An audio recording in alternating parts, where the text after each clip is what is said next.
মানুষকে নিয়ে প্রচণ্ড আশা করে সেখান থেকে পাওয়া হতাশাগুলা থেকে তুমি একাই বাঁচতে শিখবে।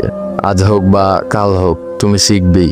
বারবার হুচুট খেয়ে পড়ে যাওয়ার পরে একদিন তুমি টের পাবে তুমি কারো হাত ধরে ওঠার জন্য অপেক্ষা না করে নিজে নিজে উঠতে চেষ্টা করছো। তুমি টের পাবে তুমি আর আগের মতো নেই। সেই প্রচণ্ড রকমের ইমোশনাল, অভিমানী, বেশি আশা করা, অল্পতে হতাশ হয়ে যাওয়া সেই দুঃখ বিলাসী মানুষটা তোমার মাঝে আর বাস করে না।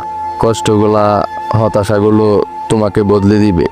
বোকাশোকা ধরনের সেই তুমিটা একদিন স্মার্ট তুমি হয়ে যাবে। সেদিন তোমাকে প্রতিনিয়ত কষ্ট দেওয়া, হতাশ করে দেয়া কিংবা ধাক্কা দিয়ে ফেলে দেয়া মানুষগুলা ভীষণ চমকে যাবে। কেউ কেউ ফিরে আসতে চাইবে তোমার কাছে। তুমি সেদিন মুচকি এসে নিজের জীবন সাজাতে ব্যস্ত হয়ে যাবে। এই ব্যস্ততা তোমার একারই, অন্য কাউকে এই ব্যস্ততার ভাগ দেয়া যাবে না, একদমই দেয়া যাবে না।